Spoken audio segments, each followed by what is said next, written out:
माझे वडील जेव्हा गेले ना तेव्हा माझ्या वडिलांनी ना नोव्हेंबर मध्ये आदल्या वर्षी एक पत्र लिहून ठेवलेलं माझ्या वडिलांनी.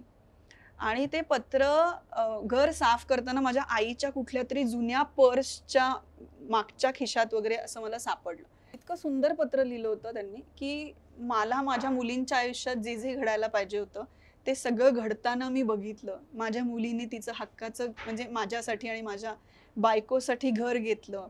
माझ्या मोठ्या मुलीचा संसार छान चालू आहे आणि मी सगळ्या गोष्टी I have lived a life king size आणि मला कुठल्याही गोष्टीचा रिग्रेट नाहीये असं त्यांनी त्या पत्रात लिहून ठेवलेलं. त्यांनी फक्त सांगितलेलं की माझे 2 मित्र आहेत ज्यांच्याकडनं मी एकाकडनं 5,000 आणि एकाकडनं 25,000 रुपये घेतले होते, ते मात्र मी गेल्यानंतर त्यांना द्यायची सोय करा.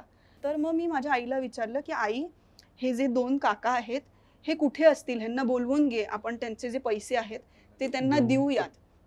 मग मी गोव्याला एक काका होते त्यांना मी सांगितलं की तुम्ही प्लीज या आणि तर ते मग तसंही ते भेटायला येणारच होते बाबा गेल्यानंतर. ते आईला भेटायला आले आणि मी त्यांना असं लिटरली चेक लिहिला त्यांच्या नावाने आणि मी त्यांना असं 25,000चा चेक दिला आणि ते म्हणाले तू वेडी आहेस का म्हणे, हिशोब माझ्या मित्राबरोबर होता म्हणे, तू कसले त्याचे पैसे देतेस म्हणे, मित्र गेला हिशोबही गेला. तर म्हणजे इतकी छान माणसं सुद्धा आहेत आणि माझ्या वडिलांनी ती जपली होती आणि आय थिंक माझ्या मध्ये तेच